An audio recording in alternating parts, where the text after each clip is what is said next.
love yourself inside out, that when you see the flaws, when you see everything, when you make a mistake, you're gonna go out there, you're gonna try things and you're gonna fail. Don't at once, Aki baby, imagine. Be the first person who tells you congratulations.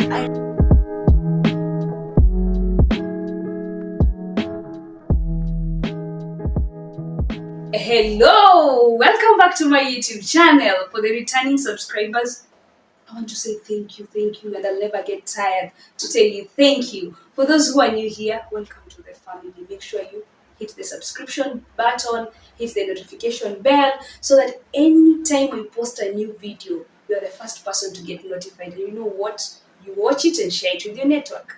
Today we are doing a very unique thing with a very beautiful lady over here. Welcome to my channel. Hi guys, welcome back to our YouTube channel. Hi. Please, don't even do the sound. This is funny. You watch this YouTube video and then you assume kila mtu inakwanga kitu very, it's a skill. Alafu unapata mtu rehearsal. Leo umeona. Hi guys, welcome back to my YouTube channel. Take one. Hi guys, welcome back to Hi guys, welcome. Hi guys. So everyone who has the energy of saying hi guys, tafadhali, congratulations. Special respect from me to you. Hey, tuna struggle. It's not easy. But anyway, we shall get there. Of importance is life. And the struggle is real, lakini. Cha muhimu ni uhai. Hata kama una struggle, cha muhimu ni uhai. Kaende. Nalo hadi tomato. Okay. Sasa mmesikia vibe. Just listen to that vibe. You can imagine how interesting this conversation is going to be. I'll allow our guest to introduce herself and then we get to the flow of how things are gonna be. Oh, wow. Okay, so what do I tell you? My name is Ndichu. Not Washira, Washera. Yes, if my Kikuyu people Washera, that is that one. My name is Ndichu. I am a voice-over talent, very importantly. Secondly, I'm a radio presenter right here in Mombasa. I work for More Radio 88.2 FM. That is the Manini Nanane Nuktambili FM, where we are in charge of the airwaves all the way from Malindi, Mombasa, Kilifi, Taveta, Kwale. Yeah, so always make sure as much as you can subscribe kwa hii button na kupatia free show. Yeah. Gotcha. Yes, you can catch me every Monday to Friday on More Radio from 10 a.m. to 2 p.m. And then on Sunday, I become a love doctor. Hey, Dr. Love! Nenda pale nadanganya watu, naambia watu rumors. Experience uko nayo? Experience ya mapenzi. Have you loved in Nairobi? Nasikianga Nairobi. And then one of my favorite author, ameandika, tells of, there's a recent book I release about women in Nairobi, and it has aspects of relationship. If you love in Nairobi, unatoka hapo na portfolio. Oh, so you've loved in Nairobi? Yes. For 2 years. 2 years. So hiyo hata kama, even if actually a relationship in Nairobi that makes it to 1 week. Hey. Relationship ya Kanero yenu umeongelea mtu 1 week for it cha huko leo Kalamba down. Unatoka hapo na certificate. Nairobi guys. Is it the guys ama the ladies? It's everyone. It's everyone. I think Nairobi is a lot of things. And when I came, I've been in Mombasa. This is my 7th week in Mombasa. Okay. In Mombasa, people are very chill. People are very enculturated. Wako wanda pale dukani na kama mantilia na kusmailia na kwambia vizuri. Other people are very slow, which is annoying. Yeah, especially time ya food. Msicheze na dish yangu. Kuna time kwa kucheza na chakula yangu by the way. Sikuwa tukawa. In Nairobi, everyone is on a rush. Fast. Kila mtu anakimbia. Exactly. Ukikaa vibaya, utatekwa msee, utasetiwa. That is called Nairobi. Yeah. It is Nairobi and there is robbery. Unaweza kuwa umekaa hivi, maybe hata mtu hakuwa na vibaya. Lakini kuna vile unakaa fala hivi, unashikilia simu yako tu. Angalia, iPhone 13. Na mimi niko hapa na Infinix yangu naweza chemsha gideri. Bro, mimi nakuseti kwani iko nini? Sikuwa na hizo intention. Lakini mimi umenitempt. Unajua hata Bible inasema do not throw other people into temptation. Do not tempt people. Ona venye God ameletwa katika hii story. Kwa sababu ni muhimu. Sasa ukineka kwa temptation, mimi naishi Kibera. Naishi Kibera, nyumba yangu nalipanga 500.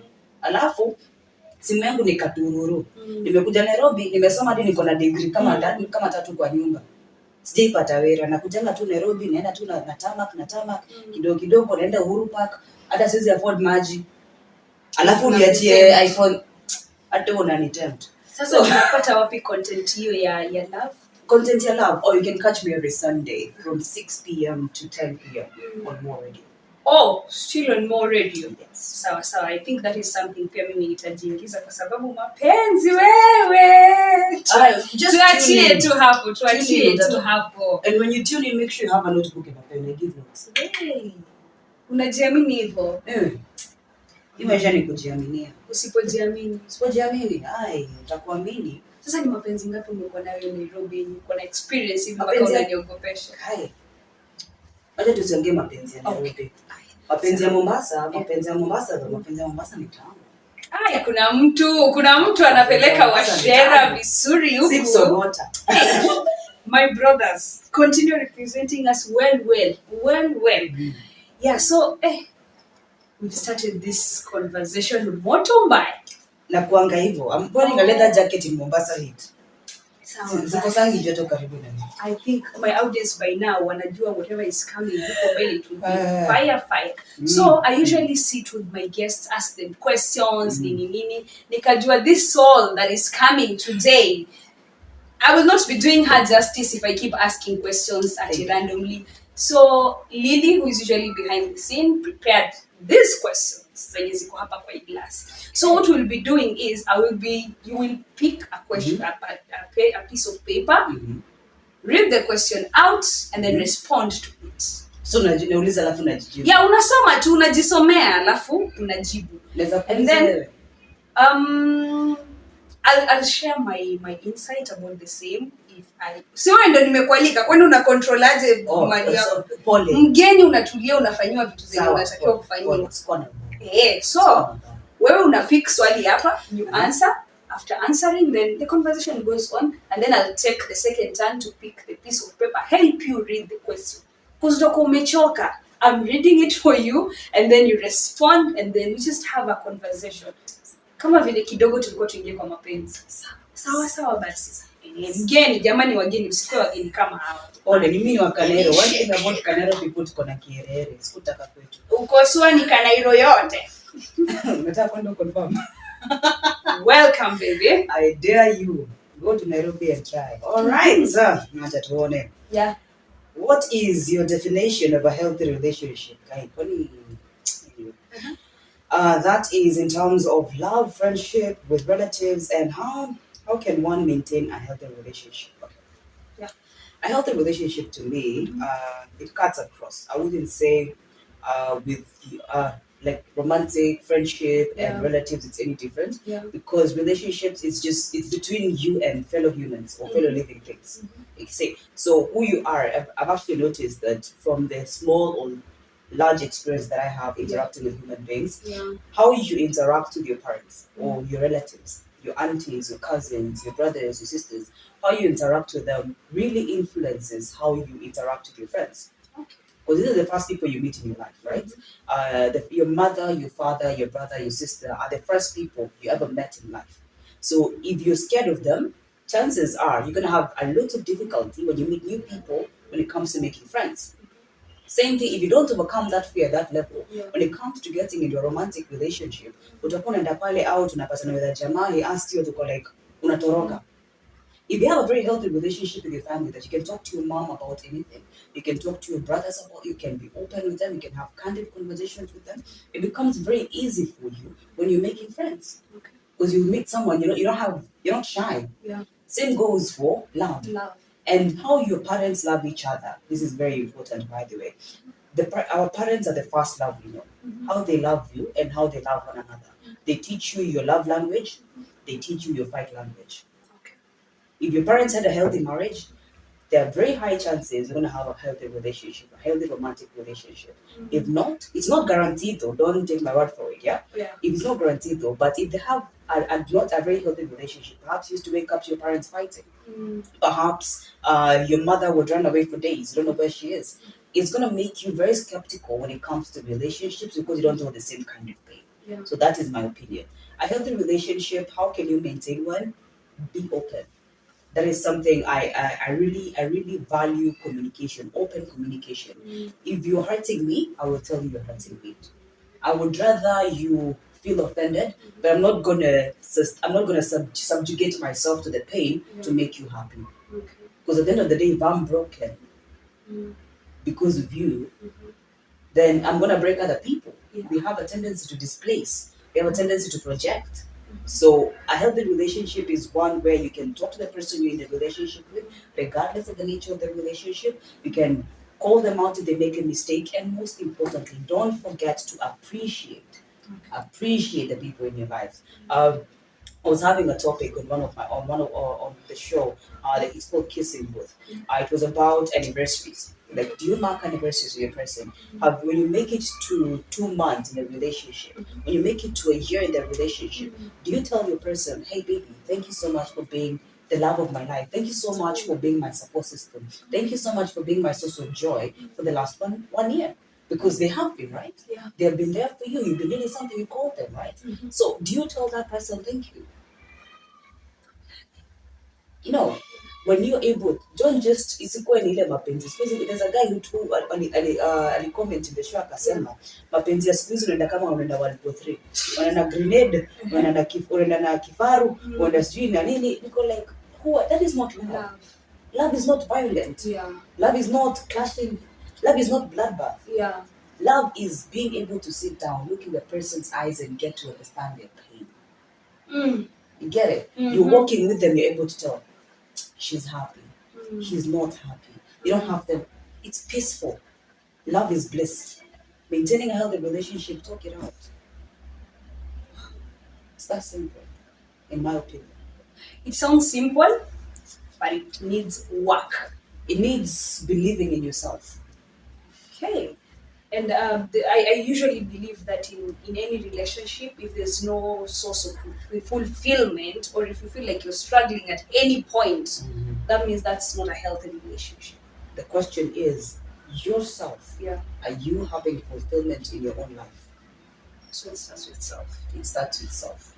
If you don't know how to love yourself, if you don't know how to attain or achieve fulfillment in your own life, see, we're in a generation where a lot of 20-year-olds, 19-year-olds, even people in their early 30s, they're looking for fulfillment from the other person.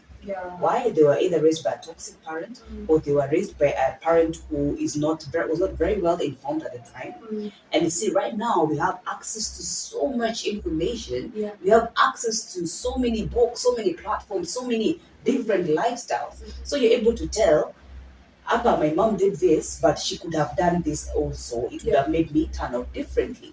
So you're looking for someone like that to fit in the gap of your mother. And that's not how it works. If you feel you need another person to be complete, you need another person to be happy, then you're looking for the wrong things from the wrong places. Make yourself go back to the drawing board. I know who told people being single is a bad thing. Watu wako na shida kukaa peke yao. You know, if you can be at peace, alone. If you can be comfortable, if you can be happy, if you can be fulfilled in your own company, if you feel you're constantly needing someone else in your space, sis, you're not ready. Bro, you're not ready. Be able that in your own life. Like I as Washara and Ndichu, I know I have things that make me happy. If I have your own routine, that when I wake up in the morning, I make myself a nice cup of coffee, I just sip it up pole pole nikiangalia kama kulinyesha jana. That is my routine. I go get a nice shower, get ready, wear something that I love, go to work, come back, relax, go to the gym. You know, if you don't have that routine, when another person comes into your life, maybe ako na routine yake, itakuwa magogodhanio. You're gonna issue fighting. Find fulfillment in your own life. If you're not fulfilled in your own life, you don't even know how to love yourself. And then now you go looking for something from another person who is also damaged. How are you looking for an empty Mtungi to feel an empty Mtungi? And both of you are just going to be jerrycans. But you know what you just said makes a lot of sense. And mine, just to will just be to speak of people who've not grown up to see love, because I can say maybe I fall in that category. But then it took people who decided to be responsible in my life to show me that this is how love looks like. Yes. Yeah, and I usually give credit to my late cousin and my late grandpa. They brought me closer. They had that awareness. Like I usually say, awareness is also a privilege. Yes, Yeah, so yes, they had yes. that awareness, and they knew huyu mtoto, she really needs to be shown how to be loved, and it started from how to communicate and everything. So with that experience and seeing love out there, of course, from relatives, there are relatives whose marriages are working so well, even friendships. Yeah. Nikiangalia, and it has now helped me because I'm still on the healing journey, and of course I'm still having therapy sessions. So it has helped me understand what love is and learn to love myself. So mine was just to speak to somebody who is watching right now, and maybe they grew up not seeing love even from their parents. Funny thing is, even if, because many a times when you're looking for something specific, like I know, like for me, I grew up in, I think, I wouldn't call it the most broken home, but it was really, really broken. Yeah. I grew up to my parents fighting at 5 a.m. when I was like 4 or 5 years old. You know, one of my oldest memories is my mom busting into my room with a broken nose at 4 a.m. in the morning. And where I live, I was brought up in Larry. Like I was born in Larry. So Larry is very, very cold. Very, very cold. Larry, when I was growing up, when we were going to school, class 1, class 2, kindergarten, you'd find you're walking in the mist. Si unasema tunaona mist kule. No, you're walking in the mist. Your own breath inatoka ikiwa Na hiyo inatoka ikiwa moshi. Yeah. You know, and imagine how it was so disturbing for me that I grew up knowing never trust a man. I've seen my parents fight so many times that and see where a parent is using you, because I'm the only I'm not the girl. Yeah. The other guys were they're brothers. I grew up with so many of them. Yeah. And by the time I was being born, wao walikuwa mature, because by the time nikiwa mdogo, like my brother alikuwa class 5, class 6 huko. So he knew what was happening. Mimi niko kule nyuma, I don't know what is happening. And you find occasionally their parents, like even my mom, ananitumia as a pawn to use against my dad. Yeah. So I grew up knowing love is conflict. Okay. If you trust a man, he's gonna hurt you. If you trust a man, he's gonna try and break your nose. I've had my nose broken by a man because I couldn't let him sleep with me. You get it? I grew up knowing a man is a threat. A man is something you don't want in your personal space. Ati mwanaume anakuja kwa nyumba yako kama nani? You know, and even when I went to high school, when I started, in high school, primary school, you're just a child. There's not much happening, but even in mixed school. Then you go to an all-girls school. Unaingia form 1, watu wanaanza kwenda funky. Mashule zingine zinakuja, unapata na majibuta. Those guys who mature in high school, wamejenga, wana kama ndevu hivi. Someone tries to talk to you, like, mbona niongelesha? Unataka kunionyesha nini? Unataka kunionyesha nini niumize? I even had to learn how to fight. Up until now, I always walk with a weapon. That is, at first it was to defend myself against men. At this point, it's just for security purposes. So I'm always packing. See guns though, but I'm always packing. I have to practice every single day. Because a man, this is what I know. I grew up knowing a man can make your life change, and not in the best way. When you grow up with that kind of unhealthy mindset, it has taken me a very long time. It has taken me almost 10 years. And there's still things that I'm still learning. And the worst thing is, I've been self-parenting since I was 8. So every single thing I know up until this point is from reading, observing, from hearing, practicing and failing. You get to a point where you cannot trust anyone. Your trauma is personal. There are places or there are things, there are spaces within you, there are spaces within your trauma, spaces within your energy, you feel you cannot introduce a new person. You cannot introduce another person to try and hata huwezi ambia mtu yeyote. Because it's like you're undressing yourself and you're making yourself vulnerable to being hurt by that person. Or being misunderstood. Felt that. Or being misunderstood. That's even worse. Yeah. I would rather you hurt me, but then misunderstand me. Because hurting me means you actually understand what I'm saying. What? Now makes a lot of sense. You get it?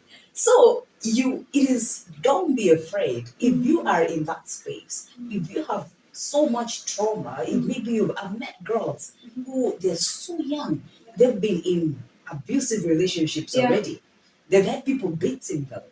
They've had people who's doing. I've met someone who was being chained to alikuwa ameoleka majuu. Alikuwa na chainiwa in the States, instead of air conditioners, they have these heaters because of winter. So they would chain them to the heater at only 26, 22, 24. They got married at 23. They got out of the marriage when they were 26. They would chain them there because they don't want them to go anywhere.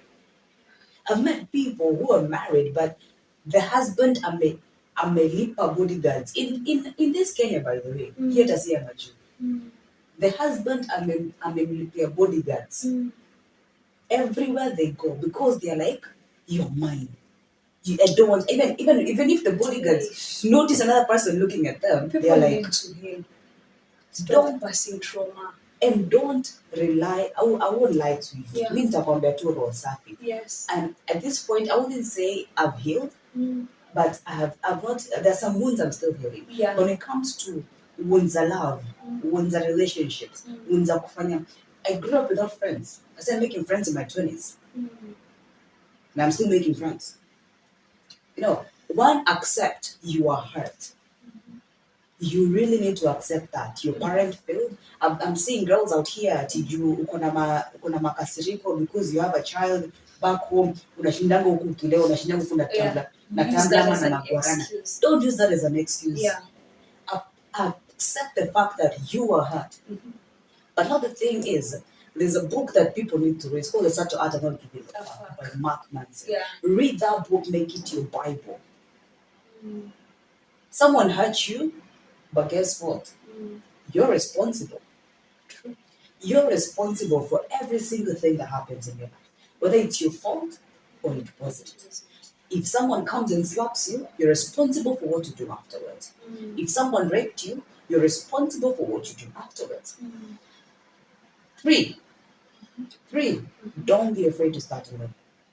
Don't wait until someone comes into your life, because truth be told, do you really need someone who hurt you to acknowledge that they hurt you for you to know that they hurt you?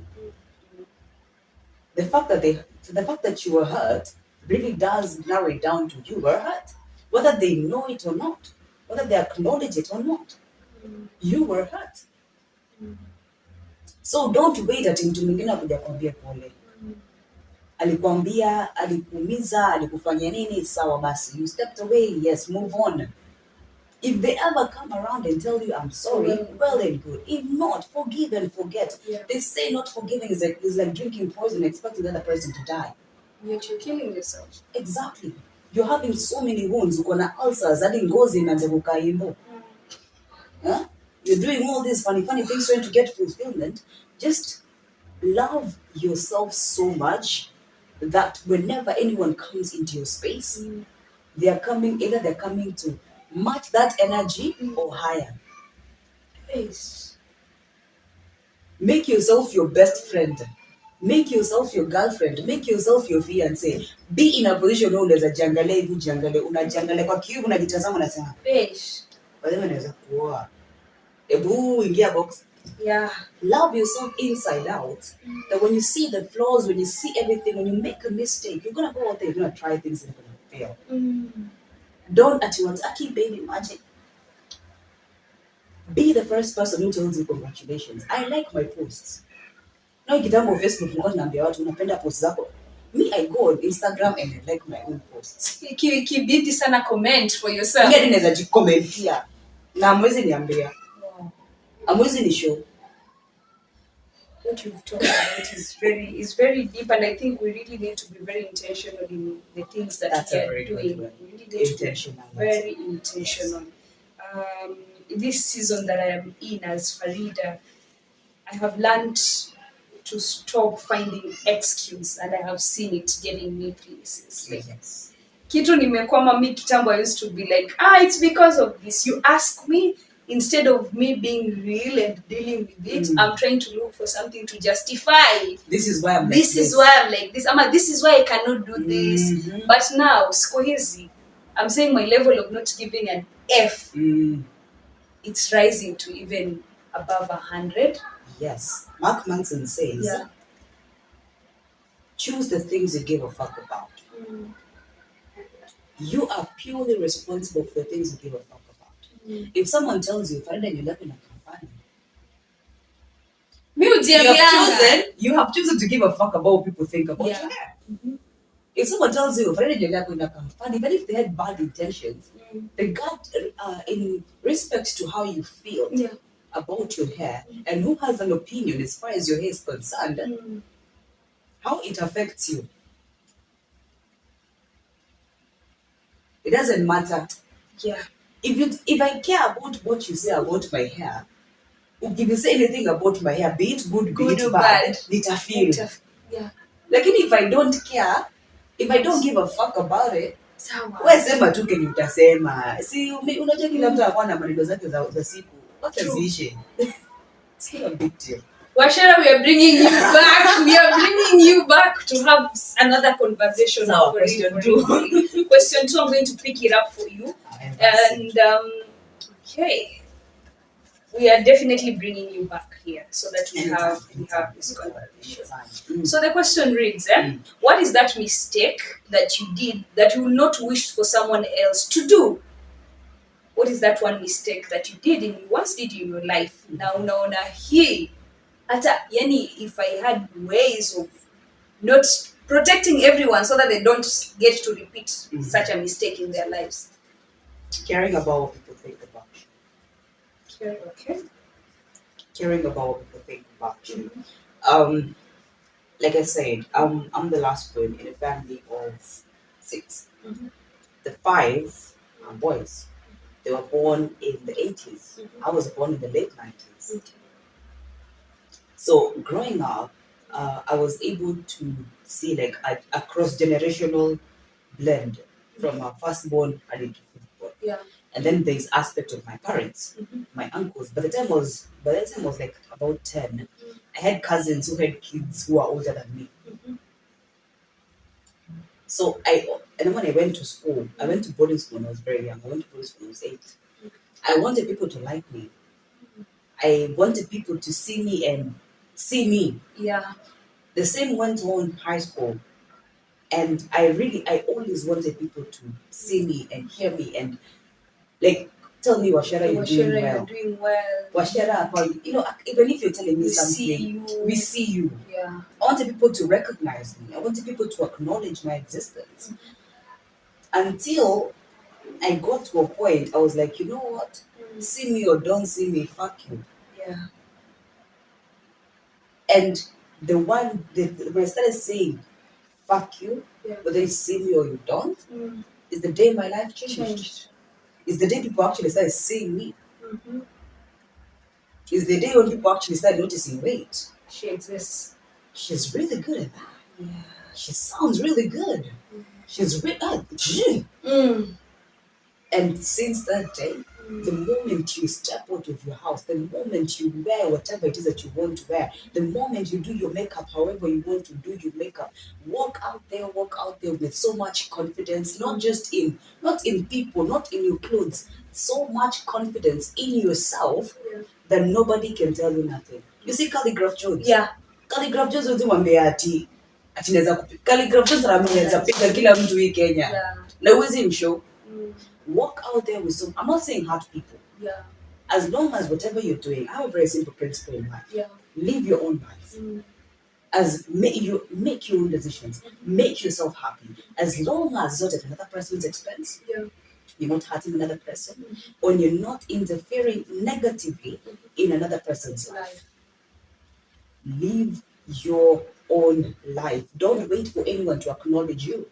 Don't wait for anyone to see you. Don't wait for anyone to validate you. Validate yourself. Go to your house, get yourself a nice big mirror. Sometimes strip down, look at yourself, ujiambie washara yeye matako iko fiti.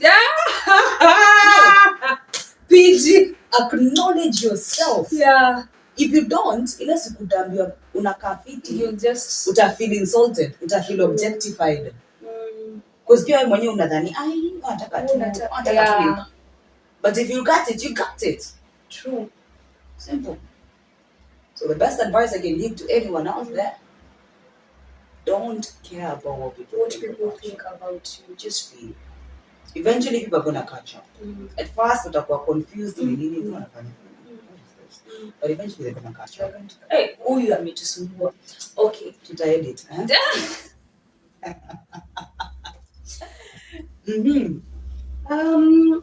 I don't have much to say hapo. You've already said it all. You've said it all.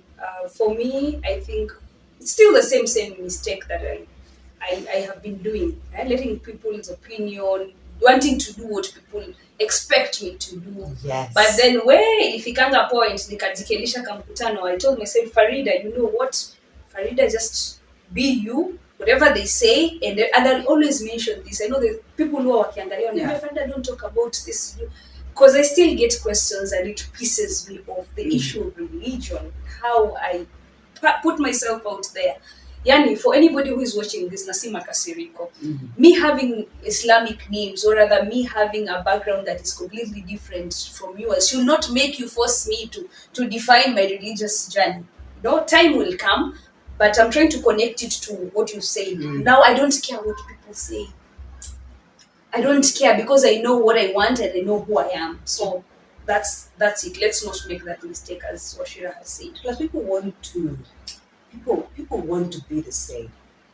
I don't know what it is about. I think the fact that there's social media, there's internet, there's all this are e-resources is making people want to be the same.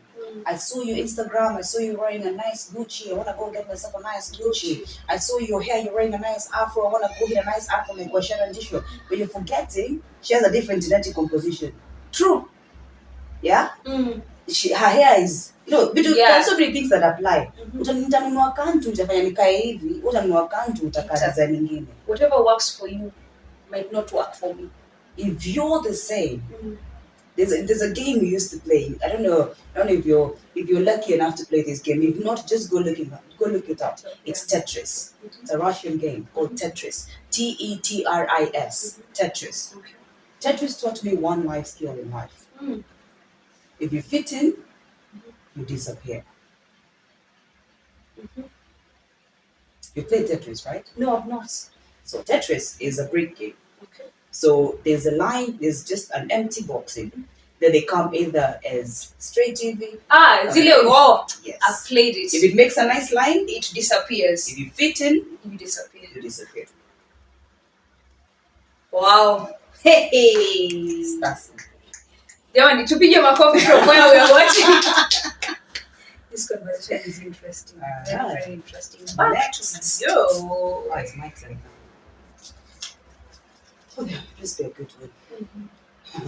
What is the belief you have grown up with that you had to unlearn? Wait, let me read that again. What is that belief you have grown up with that you had to unlearn growing up? But the only way to be a Christian is going to a church every Sunday. Thank you. Thank you. Thank you. I'll be honest. Yes. I was brought up in a church. Okay. No, really. I grew up with a Presbyterian mom and a Catholic dad. They never see eye to eye. Catholic anaambiwa unawezalewa, bro, umeenda confession. PCA anaambiwa usivae nguo haifuniki anko, unajaribu shetani.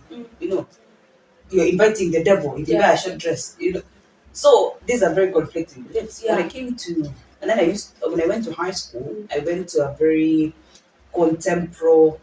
It was a Christian school, but contemporary. It didn't have like a specific denomination, but it was Christian. Yeah. So you find the people who are preaching to you, msee amekuja hapo akona madredi, akona tattoo, au ndio anakupreachia. So I'm there, I'm like confused. Where do I go?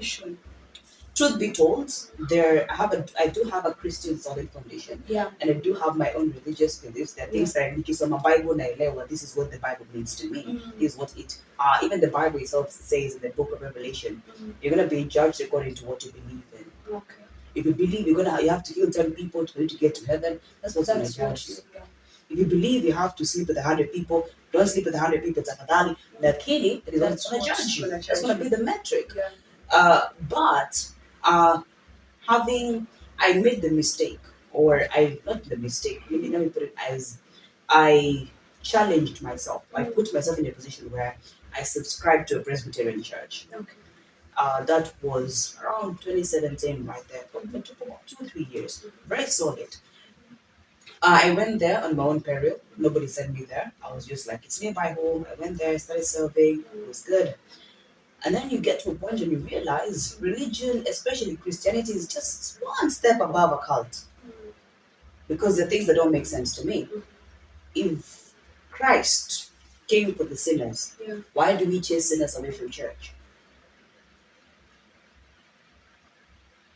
Maybe people believe we're not supposed to sin again because we are not going to have another Christ.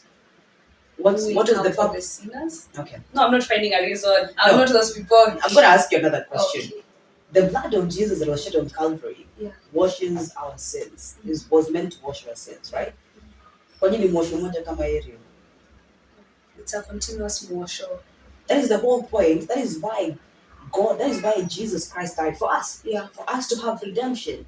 God looked at humankind and saw, my people are flawed. I created human beings, I created everything on earth, but when I look at them, even God mwenyewe alikuwa anajama anasema kwendeni huko na wachamani wote. And kidogo hiyo ndio hizo floods. Kidogo hiyo ndio njaa. You'd get to a point where he's so angry he wipes them out because he constantly tried to give them a second chance. He's sending prophets. He's sending. And still these people are not. They cannot be perfect. Even God himself knows I created a very flawed mankind. Yeah. That is why he gave his only son, so that when you call upon the name of Jesus, you are redeemed again. Forgiveness si kitu moja. Si kitu ya one time. Say unanikosea sai. If the same thing goes. Ukinikosea leo utakuwa ati usiwahi nikosea tena. It's not logical. Yeah. So even we as humans, especially in the world that we live in, there's so many things. There's so many people who toka tatu wanaingia club. Kuna ma DJ hucheza kwa kanisa. Ndio mimi hata anacheza piano. Ametoka Dunda hiyo saa tu. Amekuja the same keys that were playing. Na maybe hapo ndipo anapata unga yake. Usimwambie asikuje. Hiyo ni nini? The whole purpose of Jesus Christ shedding his blood on Calvary was so that mankind can have somewhere they can go for constant forgiveness. Yes, and redemption. Redemption is kitu important, and it's a very important word for you to have at the tip of your tongue as a Christian. So you find the only way for you, the metric of being a Christian is if unaenda kanisa Sunday, in actually Presbyterian churches, you unaandikanga ukitoa sadaka. Unaandika jina yako hapo. They have a book. They have a book in the church. So say I can be judged from what I've contributed. I'm not gonna lie to you. I've been to a church where I saw people writing all the time to sadaka. I didn't know why they were writing. Only for me to investigate and ask a few questions here and there and learn that these guys, okay, nimetoa sadaka leo, nimetoa washarandisho, nimelipa kwa bahasha yangu, washarandisho nimetoa. So they go in there, but maybe nimetoa 50 bob. They have a book. Wanaandikanga hii district. Washarandisho nimetoa 50 bob. Nikipata msiba, or if something happens that I need the church to come in for their support, they go back to the book. See the records. Anatuanga pesa ngapi? Anatuanga 50 bob, tunamtolea 500. If those people unatuanga 10,000, that's how you're going to be supported. They're gonna give you that much. I'm like, since when? Yeah. I look at the life of Jesus Christ. You read the Bible left, right, and center. Where are you guys drawing your doctrine from? Yeah. You find the life of Jesus Christ was not, I'm offering you a service, so you pay me. How many people did Jesus bring back to life? Did he ever ask for anything? No. Did he even ask? Jesus, what he used to do, he would move from town to town, performing miracles, knocking on doors, random doors. Yeah. He another kikombe cha maji. Ukimsai kikombe cha maji, maybe ame kidogo uko na mtoto mgonjwa anakuponesha Yeah. mtoto, not to see it na kulipa juu nimsaidia na maji, but the fact that you are so welcoming. Yeah. You opened your door. How many prophets have we seen? How many men of God, disciples? How many stories do you have to read? These people would just randomly walk into someone's home. Out of this person's kindness. Of course, kuna pesa walikuwa wanaenda wanafukuzwa. We don't read about that. Yeah. But we pick specific Bible verses and use them to manipulate people and even interpret them to suit our interests. They say they don't want to mix with sinners because they are pure. Who is pure? Thank you. Who is pure? There's a story in the Bible, though I don't have much context, but I usually hear people speak about it. There's a woman, I don't know what amefanya nini, and then Jesus was like, if there's anyone amongst you who has never sinned, she was an adulterer. Okay, yeah, I could tell us. So, there's a story. It's an actual story. Yeah. So Jesus was passing by through these towns, and they met. So, according to the law, was if a woman commits adultery, she's supposed to be stoned to death. And there are actually places, even if you read about Israeli, Jerusalem, those kind of history, you'll find those things still exist. Yeah. And even I've learned even in Islamic religion, there's something like that as well. So, he's walking around and he meets these people. They want to stone this woman. Yeah. So he asked them a very simple question: if you've never sinned, whoever has never sinned, be the first one to throw us the stone. And nobody threw a stone. They all ran away. You can now imagine. I was bringing that up so that we get to the context of during the time of Jesus himself, the time of prophets. Hakuna mwenye alikuwa anasema hana sin. But now that we don't even have Jesus, we are pure people. Pure. Hey. So the thing for me, maybe nimesema hivi but maybe ujielewa. Wachana juu na criticize wewe yako ni gani. For me, I feel Christianity is simple because the whole point of you identifying as a Christian is being Christ-like, emulating Jesus Christ. And what I see is not emulating Jesus Christ. I'm not perfect. Me, gonna flaw. You're only human. Jesus was a prophet. Yes. Jesus was a child of God. Oh, I mean, sorry. Yes. Forgive me. Jesus was a child of God. Exactly. You, hata kama you are a child of God. I'm a creation of God. Yeah. So for me, I believe as a Christian or being Christian or what I practice that I can term as Christ-like is be kind to your fellow human beings. Do unto others. The Bible says, love your neighbor as much as you love yourself. Show kindness to the people that you meet, regardless of how they look, regardless of what they have, regardless of what they can give you or take away from you. Be kind. Help somebody. Feed someone who is hungry. Clothe someone who is naked. Be polite. It's not going to cost you nothing. Don't be greedy. Be content with what you have. If there's a place where you can offer your service and offer it in a way like tenda wema nenda zako. I think that's the best way I can put it. Tenda wema nenda zako. Your blessings are going to follow you. I can tell you for sure. There are so many things I have been able to achieve and so many places I've been able to go to. Not because I know people, not because I'm so amazing, but because of, for me, I term it as grace. Grace. A kind act I did at some point. Someone told me Mungu akubariki. Me, if you tell me God bless you, me uchukua ezu. Amen. I say a very big amen in my heart. And it's because of those kind of things, mtu anasema, and someone tells you asante, Mungu akubariki. I'm like, yes. God is gonna, nature has a way of balancing itself. So what did I mean? Wow. Kindly tell our audience where they can get you on your social media platforms. Like I said, you can catch me on More Radio every Monday through Friday from 10 a.m. to 2 p.m. And also every Sunday on the Kissing Booth from 6 p.m. to 10 p.m. In the meantime, feel free to catch me on Instagram at Ndichu. Right there, you're gonna catch me doing some very weird things. Yes. If you're ever in Mombasa, just hit me up. Okay, let me just also be like Jesus because this episode is going to go on. Part 2 is going to be uploaded. Yes. If you are here, you're watching, and you've not subscribed to this YouTube channel, please subscribe. Make sure you share this link with your network so that we get to spread the knowledge, we get to learn from each other. And if you have a different opinion, or you just want to give us feedback on the kind of conversation we are having, drop your comments there. We shall respond to it to keep the conversation going.